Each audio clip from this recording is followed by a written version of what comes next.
चौधरी जी, ये जो बिहार में यादवों की जाति देखकर एनकाउंटर आप कर रहे हैं, बहुत अच्छा काम कर रहे हैं। अभी तो आपने सिर्फ 2 यादवों के एनकाउंटर किए हैं। मैं तो कहता हूं कम से कम 10 यादवों के और एनकाउंटर बिहार में होने चाहिए। और जीतन राम मांझी जी, आप जो यादवों को गाली दे रहे हैं, अभी आपने कम गाली दी है।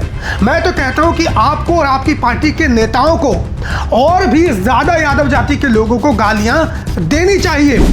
अजय कुशवाहा जी, आपने कहा है कि 50% यादव बिहार के अंदर क्रिमिनल हैं। मैं तो कहता हूं सिर्फ 50 ही नहीं, आप कहिए कि 100 के 100% यादव बिहार के अंदर क्रिमिनल हैं। मैं इन लोगों को समझाते समझाते थक गया, लेकिन इनके बात समझ में नहीं आई। लेकिन अब इन्हें जब सम्राट चौधरी और बीजेपी के नेताओं के द्वारा मारपीट कर समझाया जा रहा है, तब जाकर इनकी बुद्धि खुली है। तो बिहार में इस वक्त एनडीए सरकार की तरफ से यादव वर्सेस ऑल की पॉलिटिक्स की जा रही है।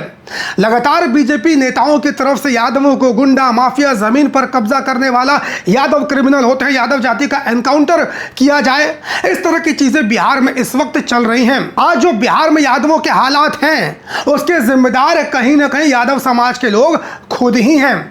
मैंने कई बार वीडियो बना के वीडियो के माध्यम से इन तमाम लोगों को बार बार समझाने का प्रयास किया है कि ये जो आप लोग दलित, पिछड़ा, शोषित, वंचित की पॉलिटिक्स करते हो, बंद करो ये पॉलिटिक्स करना।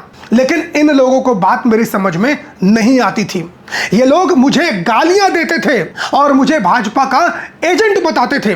लेकिन अब जब बिहार में यादवों के एनकाउंटर हो रहे हैं, अब जब बिहार में यादवों को निशाना बनाया जा रहा है, बिहार में यादवों को गाली दी जा रही है, तब जाकर मैं देख रहा हूं कि बिहार के यादव पूरे प्रदेश के अंदर यादव बैठकी कर रहे हैं। और उन यादव बैठकी के अंदर यादव समाज के लोगों ने तय किया है कि अब यादव समाज के लोग जो सामाजिक न्याय की पॉलिटिक्स करते थे, जो दलित पिछड़े की पॉलिटिक्स करते थे, उस पॉलिटिक्स को बंद करेंगे। वो उस पॉलिटिक्स से ना तो यादव समाज को राजनीतिक रूप से कोई लाभ हो रहा है, और सामाजिक रूप से तो सबसे ज्यादा नुकसान यादव समाज के लोगों को उठाना पड़ रहा है। यादव समाज के लोग सामाजिक न्याय की पॉलिटिक्स, दलित समाज को हक और अधिकार दिलाने की पॉलिटिक्स करते थे, लेकिन उसके बावजूद जो दलित समाज था वो इन्हें वोट नहीं देता था। वो सारा का सारा वोट जाके जीतन राम मांझी अपने जाति के नेता को दे देता था। वो सारा का सारा वोट जाके चिराग पासवान अपने जाति के नेता को दे देता था। वो सारा का सारा वोट जाके सम्राट चौधरी को, नीतीश कुमार को, यानी अपने जाति के नेताओं को दे देता था। इस पॉलिटिक्स के वजह से यादव समाज के लोगों में शूद्रवाद की भावना पैदा हुई है। यादव समाज के लोगों ने दलित समाज को खुश करने के लिए अपने आप को शूद्र तक बनना स्वीकार कर लिया। यादव समाज के लोगों ने दलित समाज का वोट पाने के लिए अपने आप को दलित, शोषित, पीड़ित, वंचित ये तक बनना स्वीकार कर लिया। लेकिन उसके बावजूद दलित समाज ने उनको वोट नहीं दिया।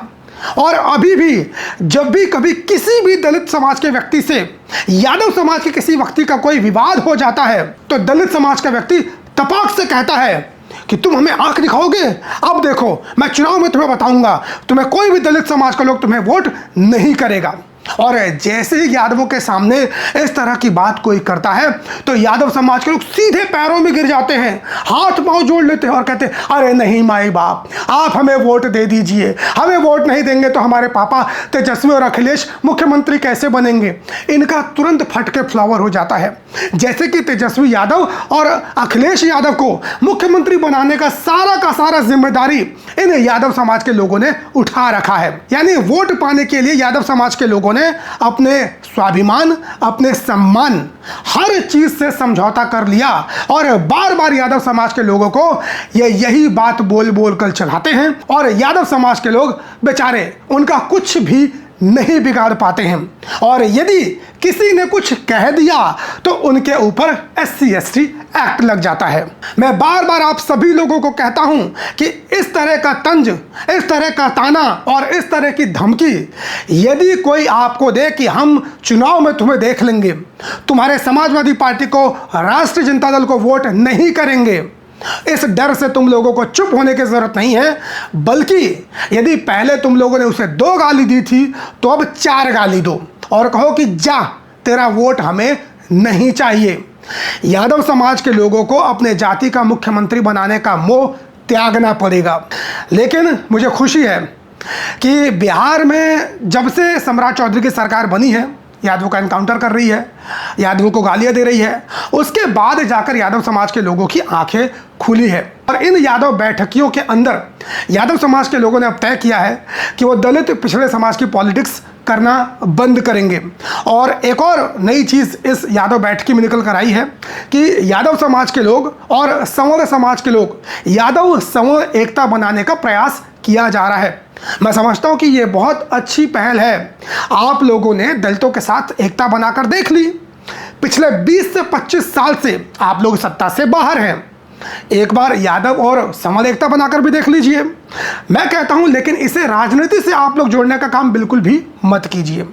यादव समाज के लोगों को राजनीति से ज़्यादा अपने सामाजिक एकता के ऊपर फोकस करना पड़ेगा। सामाजिक एकता बनानी पड़ेगी। राजनीति में हिस्सेदारी अपने आप मिल जाएगी। मुझे नहीं पता ये जो प्रयास यादव और संवर्ण एकता का किया जा रहा है ये सक्सेसफुल होगा या फिर नहीं होगा, क्योंकि जो बहुजन की पॉलिटिक्स यादव समाज के लोगों ने इतने वर्षों में की है, इससे सबसे बड़ा नुकसान यादव समाज के लोगों का ये हुआ है कि सवर्णों से, जो तथाकथित ऊंची जाति के लोग हैं, उनसे यादव समाज के लोगों की दूरियां बहुत ज़्यादा बढ़ गई हैं। सवर्ण यादव समाज के लोगों को बिल्कुल भी पसंद नहीं करते हैं। पसंद करेंगे भी कैसे? यादव समाज के लोग लगातार सामाजिक न्याय के चक्कर में, दलित पिछड़े की पॉलिटिक्स करने के चक्कर में उन्हें गाली देते आए हैं। और सवर्ण समाज के लोग भी यादवों को अपना प्रतिद्वंदी मान के उन्हें गाली देते आए हैं। तो दोनों समाजों के बीच में काफ़ी ज़्यादा दूरियां राजनीतिक तौर पर बढ़ चुकी हैं। लेकिन ये जो प्रयास यादव संवर्ण एकता का किया जा रहा है, ये बहुत ही सराहनीय प्रयास है और इस तरह के प्रयास होने चाहिए, भले ही इसका राजनीतिक फायदा हो या फिर ना हो। और मैं तो कहता हूं कि यादव संवर्ण एकता का प्रयास यदि किया जा रहा है तो किसी के पेट में मरोड़ क्यों हो रही है? एक बिहार में छेद प्रकाश नाम का पत्रकार है, वही पत्रकार जिसे तेज प्रताप यादव ने 2 मिनट के लिए बुलाया था, जिसके बाद छेद प्रकाश दुम दुबाते हुए वहां से भाग गया था। यादव संवर्ण एकता का प्रयास देखकर इस छेद प्रकाश के पिछवाड़े में न जाने कौन सा कीड़ा काट गया और इसने इस एकता के विरोध में पोस्ट किया और यादवों को नव सामंती बताया। और ये जो संवर्ण समाज के लोग हैं इन्हें सामंती बताया। इसने नव सामंती और सामंती यानी यादव और संवर्ण के विरोध में जो 75% आबादी है दलित पिछड़े, इनके विरोध में खड़ा करने का काम किया।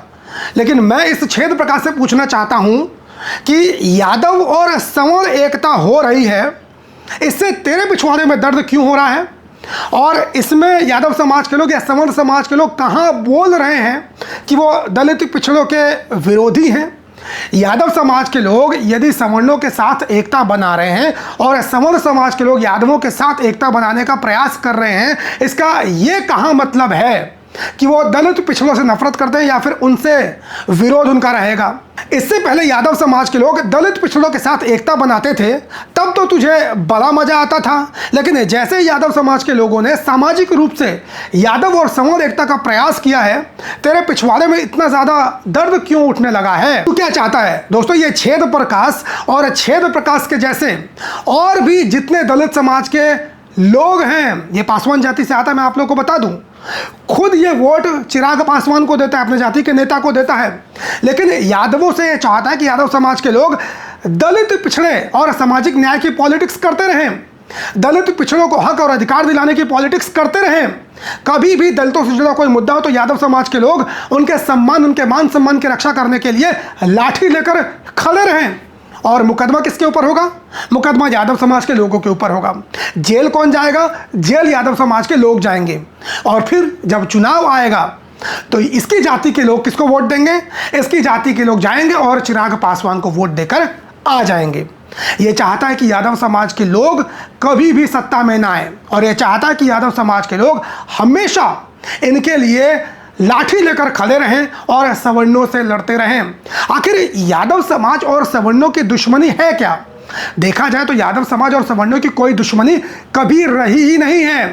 ऐतिहासिक रूप से यादव और सवर्णों की कभी भी कोई दुश्मनी नहीं रही है। राजनीतिक रूप से जब से यादव समाज के लोगों ने सामाजिक न्याय की पॉलिटिक्स की है, दलित पिछड़े की पॉलिटिक्स की है, उसके बाद जाकर यादव और सवर्ण समाज के बीच में दूरी पैदा हुई है।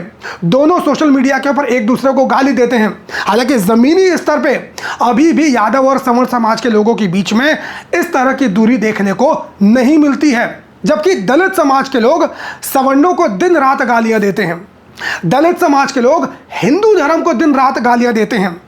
दलित समाज के लोग भगवान परशुराम को गालियां देते हैं, भगवान श्री कृष्ण को गालियां देते हैं, भगवान राम को गालियां देते हैं, हिंदू धर्म के तमाम देवी देवताओं को गाली देते हैं।